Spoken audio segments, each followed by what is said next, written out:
And I think that's what our mission is, you and I both, is that it's not inevitable that you're going to fall apart and break apart. That yes, the frailty syndrome around 65 is true, and the rate of degeneration on many levels internally accelerates around that number is 65, but it's not inevitable. And can I say also, when we're talking about bone muscle loss specifically, a lot of the studies that are done can't actually pinpoint whether or not you are losing muscle at a certain rate due to the fact that you're not moving or not moving as much as you used to, or whether it is actual, basically cells are dying, the muscle cells are dying, and you cannot get that back. So I think that's really important to note as well, because they are starting to find that with movement, with exercise, with weight bearing, you can enhance lean muscle, you can create bone density. And I think that's so empowering. Hello, my next guest is Alicia Jones, a widely recognized fitness and weight loss expert with over 17 years of experience transforming the health and lives of women over 50 who feel young at heart and excited to live the second half healthy and strong. Alicia blends the latest science-backed strategies for strength, optimal health, and fat loss over 50 with simple tricks to transform restriction into freedom, to live life on your terms. She shared her expertise on ABC TV, Eat This, Not That, Huffington Post, Alive Magazine, and Mind Body Green. Alicia runs various online programs designed for women over 50, including Over 50, Fit, and Fabulous. Welcome, Alicia.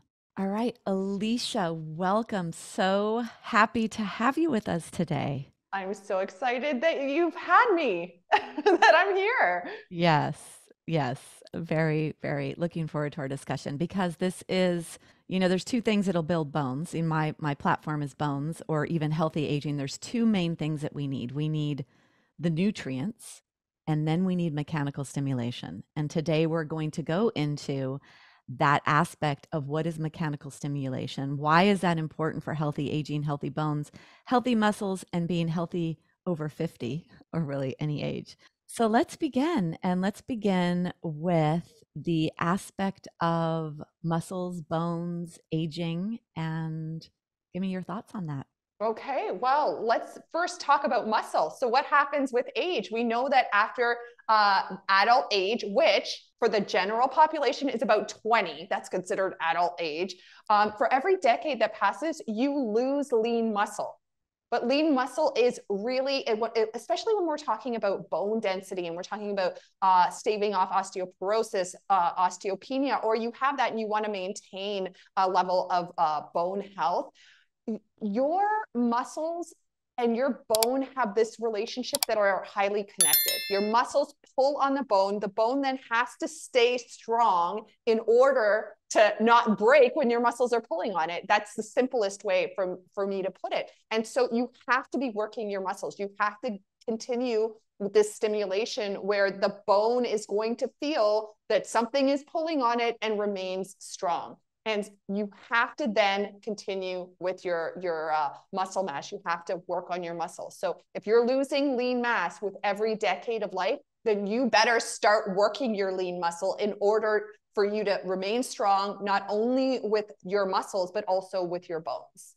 Yeah, so important. So there's that strong relationship. It's that use it or lose it proposition. Mm-hmm. We know we're losing it. The aging process in and of itself is losing it. And then the other thing I like to say is ask and you will receive. So we also know that if we do demand more, that the body will respond accordingly. So just raising the awareness in the very first place, which is what I think you and I focus on so much with those that we work with, is raising the awareness of the importance of this and why this matters and what it is. So tell us the terminology. So there are technical terms for this. And I'd love you we know the word osteoporosis. We do know the word osteopenia, but let's talk about that and then the muscular aspects of those Okay, words. well, let's first connect the muscle and the bone even further. There's a type of osteoporosis that is lesser known, and it's called osteosarcopenia. And it's sarcopenia. Let's break this down. Sarcopenia is when your muscles are wasting. So you get less and less muscle. This is a huge problem with age. Over the age of 65, muscle is degrading at a very high rate. And it is usually because individuals are not working their muscle. That coupled with the fact that it degrades faster with age. That's just one of those things. So you really do have to work it. So what happens is, as we spoke about, when your muscles are not pulling on bone, you are no longer having this reaction where your bones are creating strength. You are at a higher risk for osteoporosis and osteopenia because you're not having that mechanical load like you spoke about. So within our bodies, we have cells that are known as osteoclasts that break down bone. And I know it sounds crazy that our body would have this, but it is a part of the natural process. Osteoclasts break down our bone so that osteoblasts, the cells that make bone, they come in and they repair and remodel your bone to a newer, higher, stronger level than before.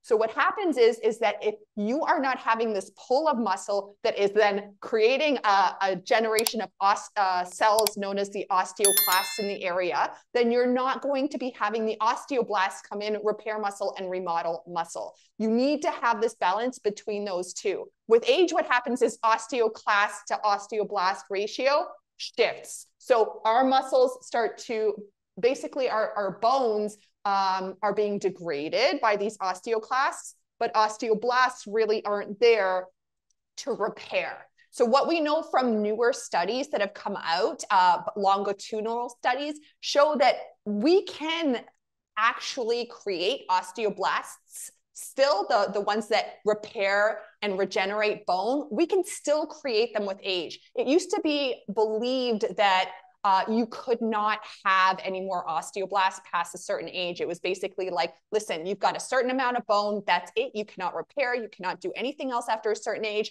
Just try and do as much weight bearing and suck it up. But now we know that the osteoblasts can still come in, you can still repair, you can still maintain bone. So if you do have osteoporosis, for example, it's not too late. You can still create this, and you can do this by working the muscle, reducing your risk of sarcopenia or muscle wasting, which is then going to help the bone maintain this strength and a better balance between those osteoclasts and the osteoblasts. Exactly. And so this is why I say that osteoporosis is reversible. I say you could slow down, stop, and or reverse, because we know that we have this power to actually affect osteoblasts and osteoclasts. So I'd like to tell you the way that I share that with my audience is this. Osteoblasts are the builders. So I think of B as builder, osteoblasts are the builders. Osteoclasts are the cleanup crew. They're the dissolvers. So they dissolve the bone, the old bone, degenerative bone, and then the builders come in. So you've got the cleanup crew and you've got the builders. And I like to use the terminology, we're either building or dissolving, building or dissolving. And we can bring in bone building activities, stimulate those bone builders. And the research is actually proving this now. Mm-hmm. So that's really empowering. And I think that's what our mission is, you and I both, is that it's not inevitable that you're going to fall apart and break apart. That yes, the frailty syndrome around 65 is true. And the rate of degeneration on many levels internally accelerates around that number, a 65, but it's not inevitable. And can I say also, when we're talking about bone muscle loss specifically, a lot of the studies that are done can't actually pinpoint whether or not you are losing muscle at a certain rate due to the fact that you're not moving or not moving as much as you used to, or whether it is actual, basically cells are dying, the muscle cells are dying, and you cannot get that back. So I think that's really important to note as well, because they are starting to find that with movement, with exercise, with weight bearing, you can enhance lean muscle, you can create bone density. And I think that's so empowering, hopeful, because it used to be taught that, you know, it's too late. Oh, you have osteoporosis, so now it's too late. Just grin and bear it, do your best, good luck. And that's not the case. Right. And you see it all the time. I see it all the time. And what I've been so fortunate about with this podcast is interviewing experts in the field that report this to me and that are seeing it. So, and that's my goal, is to find more people out there that are actually seeing that you can build muscle, you can build bone, and learn what is possible. Mm-hmm. Absolutely. Yes. All right. So then let's talk about, so we did talk a little bit there about the benefits of weight training, but do Mhm. you want it to be any more specific on what is actually needed or what is done that's going to create the bones, the muscles, right? Because you have to have certain degrees of what you're asking, what you're demanding for something Absolutely. to So, happen. first, let's talk about if you're brand new to weight training, because I think that for a lot of individuals, weight training, I mean, for many, they still think of the men grunting in one part of the gym with these heavy weights, the Arnold Schwarzeneggers, the intense bodybuilding type of thing. And that not only is intimidating, but it doesn't seem very fun to me. I don't know about you, but it doesn't seem fun to me. And it seems really intense. And if you right now have osteoporosis or osteopenia, one of the main things you're probably thinking is, I don't want to fracture anything. I don't want to hurt myself. And so being in a gym with heavy weights, grunting, and lifting as heavy as you can, and the weights are flying everywhere, just sounds like a danger waiting to happen, right? Like it sounds like bone breaking, or it just does not sound healthy or good. So the first and foremost, if you are just starting out, your body is not used to weight training. So guess what? You can lift lighter weights and still have an effect on your body, because your body is not adapted to any of it. So do higher repetition ranges. We're talking about lift and lower weights for 15 repetitions. If the weight is really light at first because you're working on form, who cares? It is more stimuli than you had when you first began. And so your muscles are working a little bit harder. They're pulling on bone a little bit more, and your bone, that osteoclast, osteoblast ratio, it's starting to stimulate that bone density. So that is really important to note. If you have been weight bearing, you've been weight training specifically for a while, and maybe you grab some weights when you're on a walk and you're walking and you're like, yes, this is great because it's weight bearing. No, that doesn't work anymore, because your body is used to it. If you can walk with weights for a long period of time, you are not creating enough stimuli to create more muscle density, to create that pull on bone. It's just not working for you. So at that point, I suggest you have a weight training regime where you are lowering the repetition ranges. We're looking for about 12 repetitions. That's going to create strength in bone and muscle. And you want the weight to be a little bit heavier. So what I mean by that is, by the 9th repetition, you're like, yeah, I'm starting to feel this. And by the 12th repetition, you're like, yeah, it's time to put it down. So it's not about momentum and moving as fast and as hard as you can. It's about going slow, making sure your repetitions are, your form is great. That is especially important for osteoporosis and osteopenia, of course, and osteosarcopenia. But on top of that, you want to make sure that by the end of those reps, you're like, yeah, done. Yeah, so there's a sweet spot. And when with weight bearing, what we're doing is we're bending joints, right? So whether we're doing yoga, I teach yoga, you are a fitness expert and you do weights and other Pilates and other modalities. We are bending joints. Muscles are attached to the bones with tendons. When you shorten a muscle or lengthen a muscle, the ends of them, the tendons are pulling on the bones. And it's that action that's doing this. So you don't want to be using momentum. It's not about, and that's what happens. Like we say the ego, when we're teaching yoga, we say the ego comes into the room with the person, right? So they try to bend down lower, do more. We all do it. I mean, it's just, we try to go to the nth degree. We try to show that we're doing this, but there is a place of effectiveness. And it's like, is it that you're doing? You're trying to create that stimuli. You're trying to get those tendons to pull on the bones. You want to make sure that you're in the range of motion that's appropriate. You're doing the appropriate amount of weight and the appropriate number of repetitions, which is why, and I love this every time you and I speak, you explain it so well that it really makes me understand that it matters. It's not just go to the gym. And that's what happens. Women get that diagnosis. They think, I need a weight bear. Let me go to the gym. Let me lift weights. But Mm-hmm. it's, you have to know how to do it properly and effectively. And you just gave kind of a free pass for the people who are new. You said you don't need to lift heavy. So Mm-hmm. you really it's about efficiency and knowing what is appropriate and not going too big, because then you might either injure yourself or hate what you're doing and stop. Yeah, and I think you bring up a good point too. One of the things that people ask me that you touched upon is, kind of trying to figure out, what weight feels right. You need to know what weight feels right for you. So I get a lot of clients that say to me, okay, what size of weight should I lift now?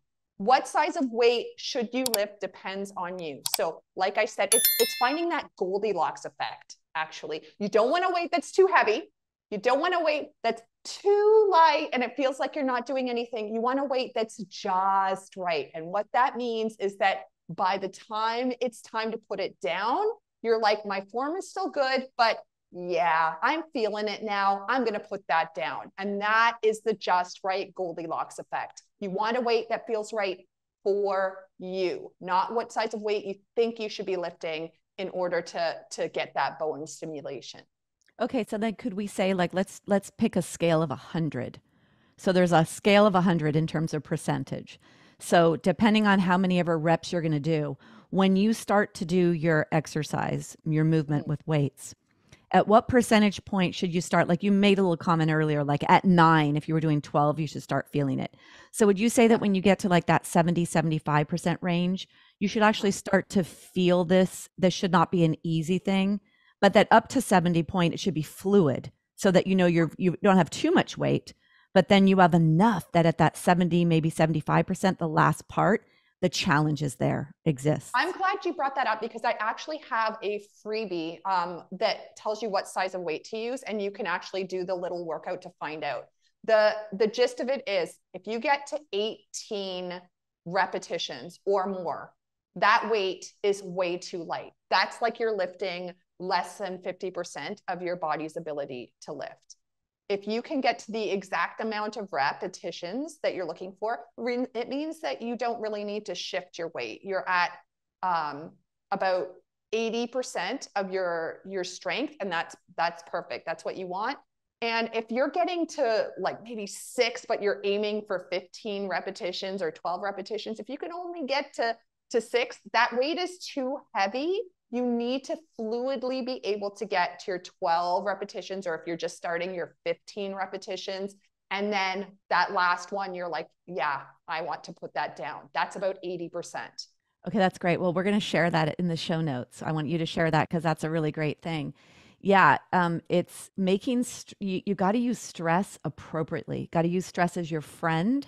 You've got to use stress in that Goldilocks position so that you're demanding appropriately and not going into a place of strain and causing issues. And that's a really important thing. So we're definitely going to share that. And it's every time I talk to you, just help me realize how important being in the sweet spot is, how much that Absolutely. matters. Yeah, and with that, with the freebie that I'll share with you as well, what it does is it gives you a general guideline of what size of weight to use.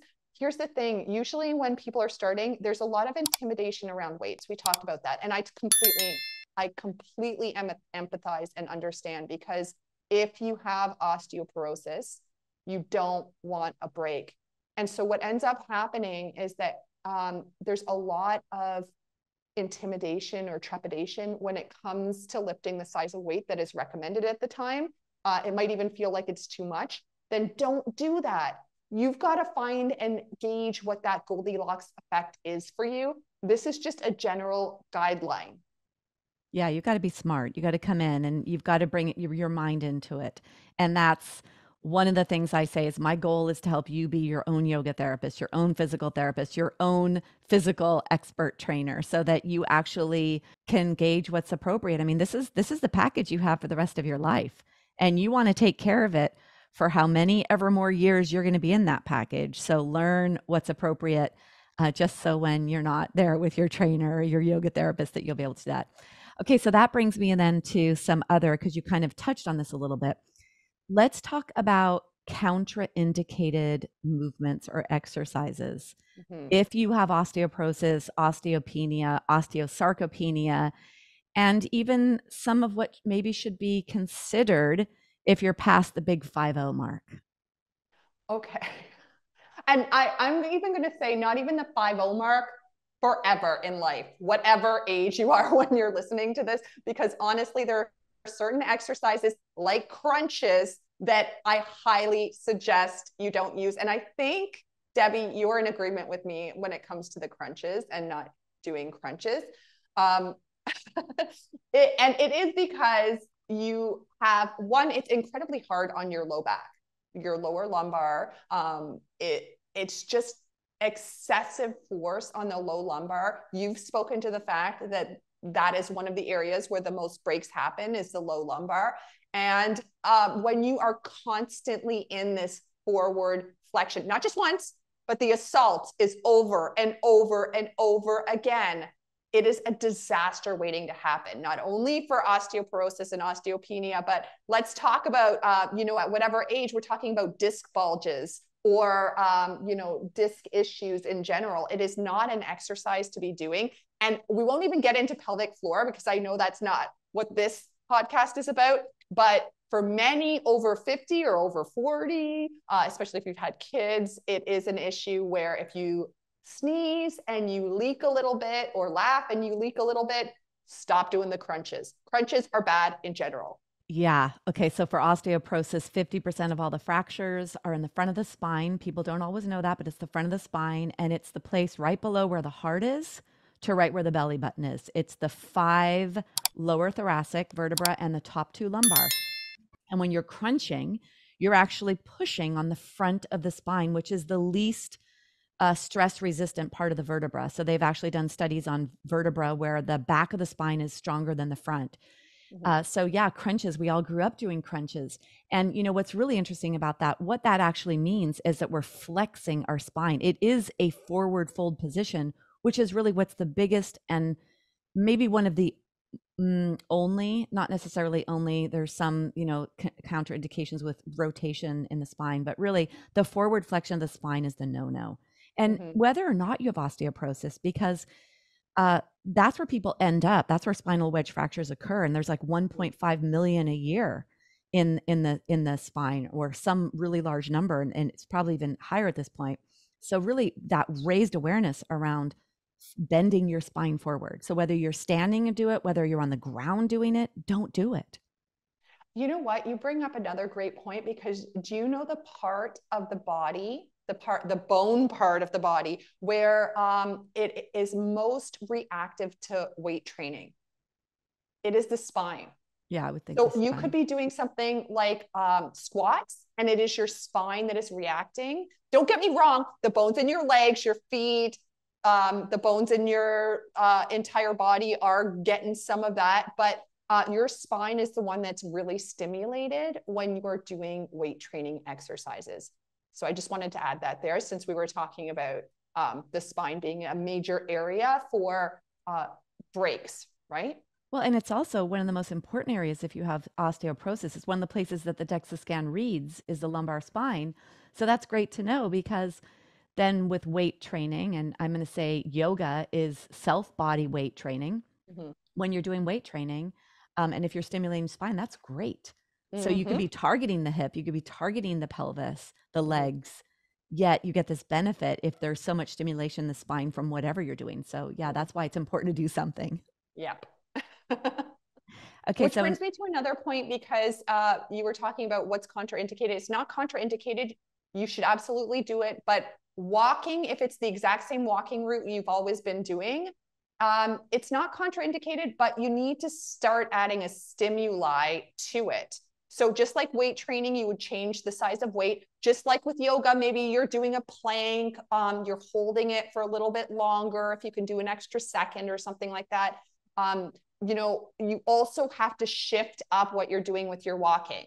So it's either the intensity of it, maybe like pounding a little bit harder on the ground if you can, like stomping your feet, maybe adding some weight bearing to it where you're holding weights.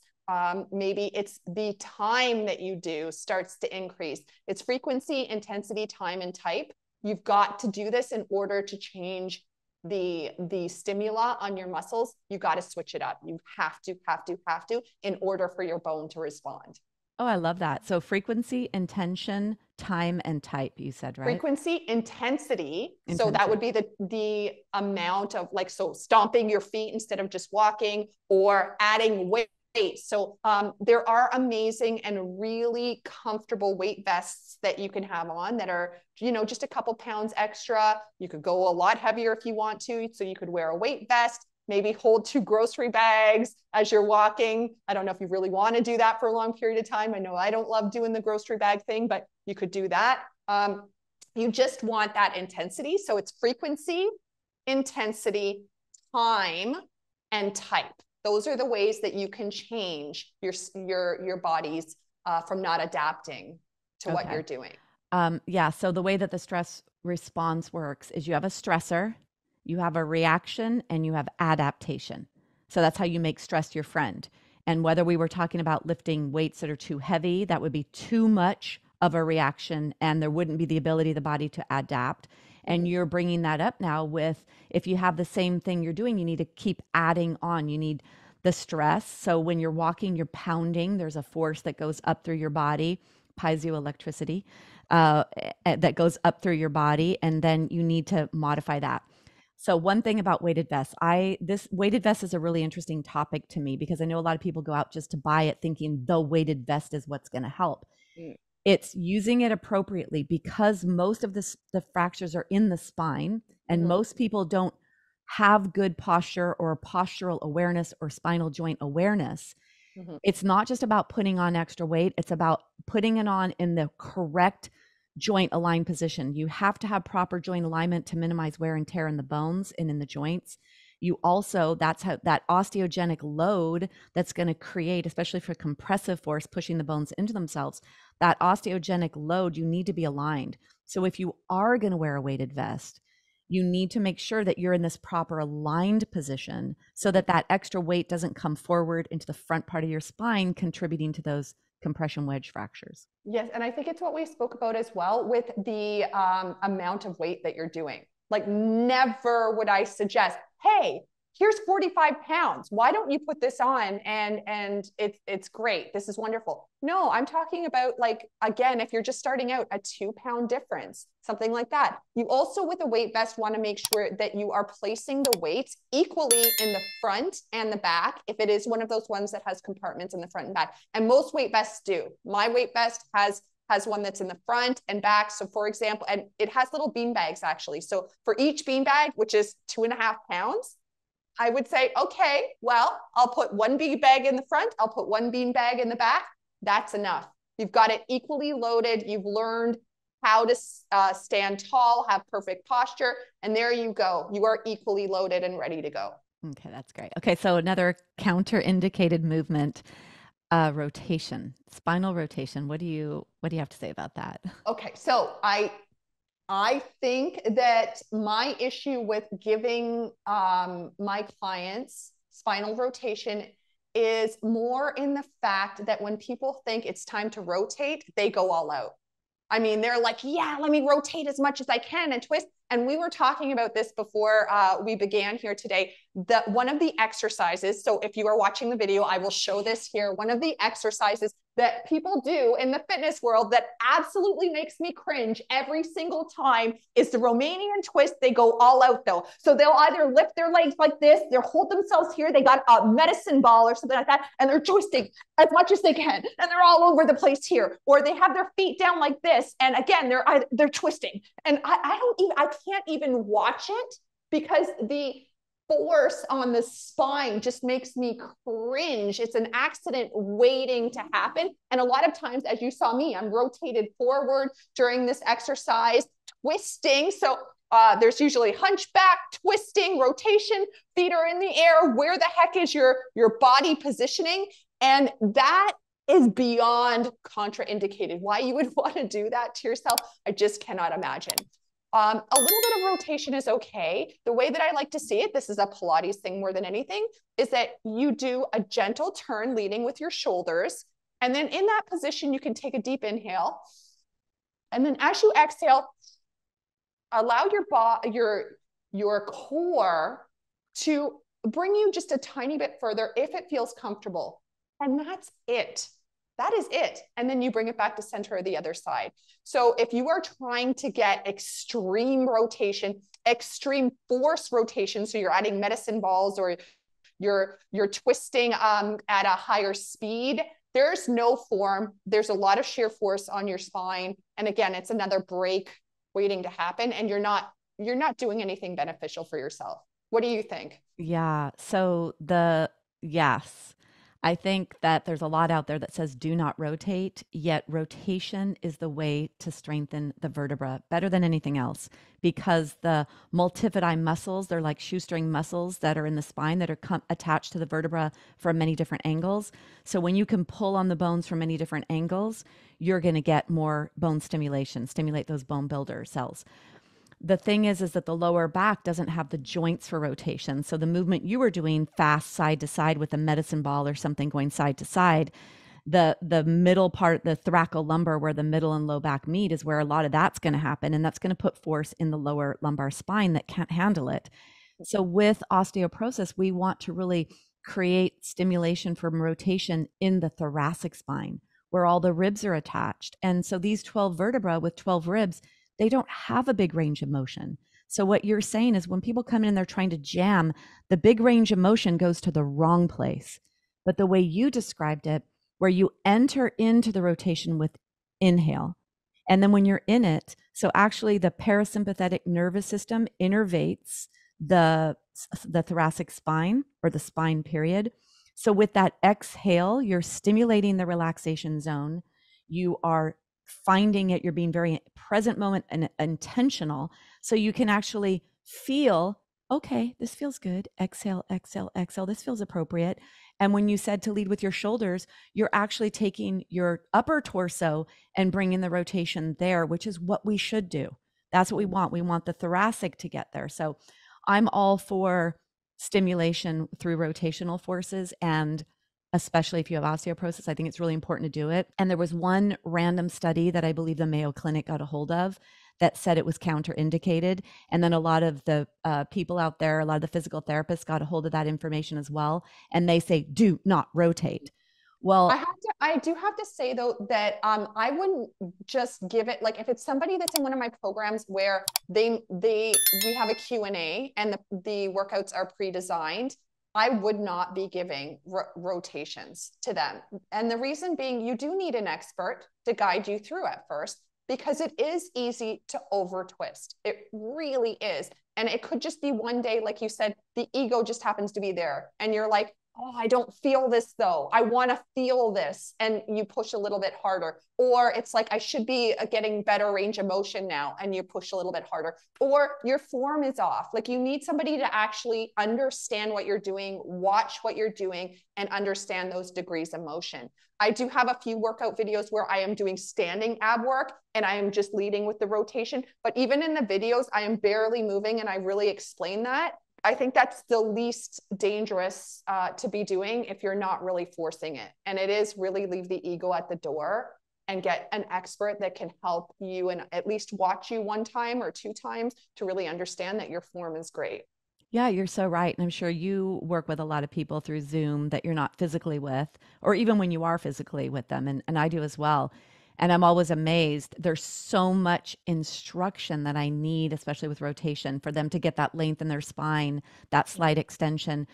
And it is the area that I have to do more correction and cueing, not only because we want to stay safe, but you want to create the appropriate forces. So yes, working with someone to give you guidelines, whether you're in a program or getting, even if it's initially, so that you find it in your body. And I'm sure you've had this happen with women where they're like, wow, I didn't realize that's how I should be doing this. And then they realize, right? So, and that's what happens to me all the time. They're like, wow, I was doing that all wrong. Yeah. That happens a lot. And a lot of people are like, if I hadn't been with you, I could have really hurt myself on that one. That's Yeah, another. and that's where most, I think most back injuries occur, is when there's a forward flexion coupled with a rotation. And Mhm. that's where, back, I think backaches are one of there's two top issues or two top reasons people visit physicians. I know here in the States, that's the case: headaches and back pain. And so forward folding and adding rotation, bending forward to get something and not moving properly is what's going to do that. And so here we're talking about making that intentional work towards muscles and bone strengthening. So if you're going to take the time out to do that with the focus on your bones, your muscles, healthy aging, then take the time out also to learn how to do it correctly. And I think this is where you and I, as two different practices, really connect, because you are yoga where forward folding appropriately to a deep level is okay. But if you are weight bearing, so what I mean is if you're holding two weights and you're doing something like, for example, a deadlift, which is a forward fold for weight training, you do not want to be going all the way to the ground with those weights. It's actually incredibly detrimental to your spine and to your spinal health. So what I mean is that if you're doing a deadlift, you hold weights on your thighs and you bow down and you pull with your hip bones back, just like this. And those weights slide along your thighs. You don't want to pass much beyond your knees. You need to then use your hips, string on the front of the hips, and pull yourself forward and stand tall. Think about what would happen if you have those weights going all the way down to the ground.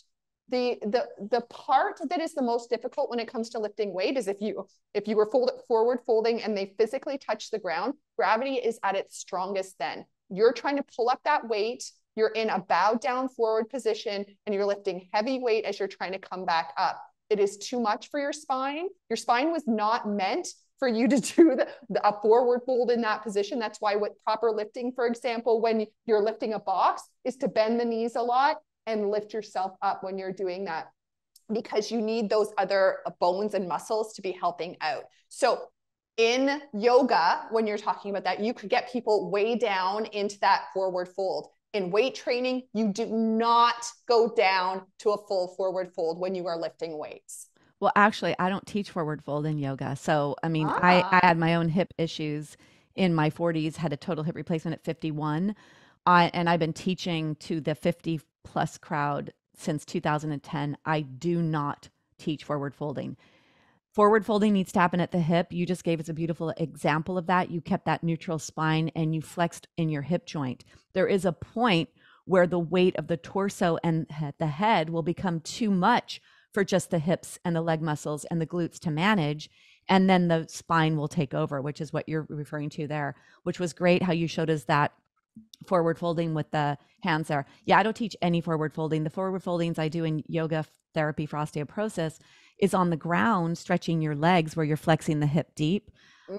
Or when we do move forward, it is at the hip joint with that total awareness that that's where you are. But yeah, all of that, and I can't stand when someone tells me they're in physical therapy and they're with a younger person, and they're whatever, a younger person working with them, and they say, well, she has me rolling up in my spine. I'm like, rolling up? That means you're flexing. No, you shouldn't be flexing your spine. You have osteoporosis. Don't do that. So now I'm like, no, that's the only one thing. If I'm going to say one thing that I tell people to never, ever, ever do is to forward fold.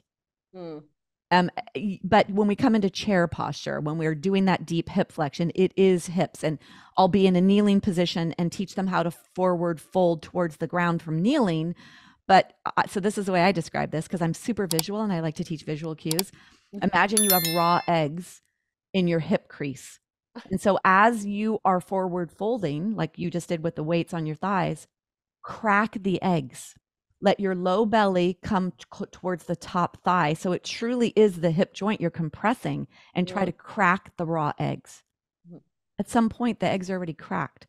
So your weights probably would be at your knees with a cracked, you're cracking your eggs, right? Because you're going to have that touching your low belly and your top thighs. Yeah. Yeah. So no forward folding. When you do rotation, make sure it's in the thoracic spine, make sure it's safe, leading with the upper body and not going too far. I don't care how strong and fit you are. There is very little ability for a thoracic spine to rotate. So if you're going really, really far, you're in all the wrong places. That's it. And I cannot stress enough that before you rotate, get some proper direction or an expert to help you figure it out first, because it is one of the areas that I see people just, even when they believe, I think sometimes we have a disconnect from our body. We just do. We all do. I've been weight training for years and I still have a disconnect sometimes where I'm like, oh, shoulders back. Oh, wait, hold on. Like I like to use, for the rolling forward, I like to use the steamroller. So you place your hand becomes a steamroller on your collarbone. And if you can't move, then there's something in the way that needs to be steamrolled. So you're going to steamroll that by rolling the shoulder back and making that collarbone flat. And then now you've steamrolled that straight. And I always do that test. And you'd be surprised. I've been doing this for years, for decades. And even now, I'm like, oh, whoa, I can't steamroller that. I need to steamroller that now because I'm rolling forward. So I think having somebody watch that and make sure that you're in the right position is very important, at least at first with twisting. Oh, I love that. I'm going to use that. I am going to share that and I'll credit you for that. Um, Oh, that's a great one because, yeah, I talk about the shoulder joint, that the shoulder joint's like an orange on top of a saucer and you don't want it rolling towards the front edge. And no. there's so many people that have shoulder issues. And so that's going to then elevate those clavicle bones. And so when you do steamroll them and put them into their flat position, you've now aligned your shoulder girdle to bring the humerus head deeper into that joint. You're activating those muscles on the back. Yeah, that's great. Okay. All right. Thank you for that. So, okay. So let's talk about some of the small things people can do every day to Mhm. enhance their bone health, their muscles. Okay, so first let's talk about that walking because I think it's the easiest one. There's this amazing study that I love, love, love quoting, although I cannot remember who the heck did. I'm so sorry. But it demonstrated, it was a meta analysis that showed some ways that individuals could easily enhance bone density. And one of the easiest things that they found is if you stomp your feet 25 times, stomp, stomp, stomp, stomp, stomp your feet 25 times, you start to create that stimulation of the osteoblast, osteoclast. So that's one super simple thing that you can do. Two, start to bring in some weight training into what you're doing.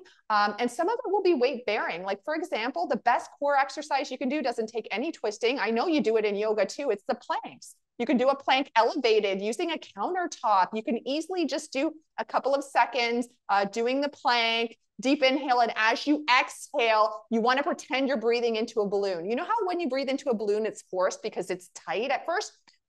If you're breathing into a balloon, you're using all of your transverse abdominis muscles. Those are the internal muscles that really pull and tighten around your spine like a corset. And what that does is it pulls on the spine, which is one of the things that we spoke about, pulls on the spine, and you're going to start to create that stimulation in the spine in order to help with bone density. So that's something really simple as well you can do. You don't need to be lifting heavy, heavy weights. You can do weight bearing exercises like the plank, which is excellent.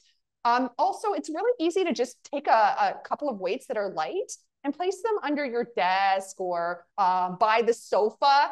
And if you're new to weight training, remember, you don't need to do a lot. You're just going to exhale and inhale, do 15 repetitions. When you get up, maybe to go to the washroom or you get up for a snack, do that, put the weight down, and then just wait until you are up and at them again. Those are really simple ways that you can begin. Yeah, that's great. And from a yoga perspective, I say you've been brushing your teeth and washing your dishes on two legs long enough. Do it on one. That exactly, absolutely. Yes, we didn't even get into balance or any of these stabilizer muscles that pull on bone. We didn't even talk about that, which is a whole huge part of weight bearing as well and doing That's weight part training. two. Yeah, That'll be that's our part part two. two. Oh, we'll We'll do talk about balance. We'll do a whole session on balance. Yeah, I love balance, that. joint coordination, joint alignment, and all of Proprioception, like not closing your eyes when you're ready and you're balancing to start to create more stimulation in the muscle, which will pull on bone as well. Oh, we have so much to talk about. that's part two. All right, Alicia, this has been so informative. And I think that for me to think about wrapping this up and what were the big takeaways, the big takeaways were that you have to find the sweet spot, find the Goldilocks position, do something every day. Start off at least with a session or two or a course or something that you actually learn how to do it safely and properly. And that there is hope, that we know that we can do this, we can build muscle, we can build bone, and that we do know that there's a degeneration that takes place that's greater than building. So there is hope and there is something that we can and should do and learn how to do it safely and do it every day. I Something. love it. I love that. Yay. Yeah. All right. Well, thank you so much. And I look forward to part 2. Yay, me too. Thank you for having me. You're welcome. Thank you so much for listening to Stronger Bones Lifestyle Podcast. Bone loss is not an inevitable part of aging. We don't have to just wait for it to happen. There is so much that you can do, and that is what you will learn each week on the show. Go to my website, debirobinson.com, if you want more information about what was shared in today's episode. At the bottom of this episode in the show notes, there will be links to whatever was shared. Please subscribe to this podcast. Share this podcast with your friends, your family, or any women that you think may be interested or benefit from the information we're sharing. Please rate the podcast. And if you have any questions you'd like asked or answered, I would love to hear from you. Let's do this, ladies. Let's change the way the world views osteoporosis and slow down, stop, or reverse our bone loss, take charge, and show other ladies what is possible. Thank you so much for joining me.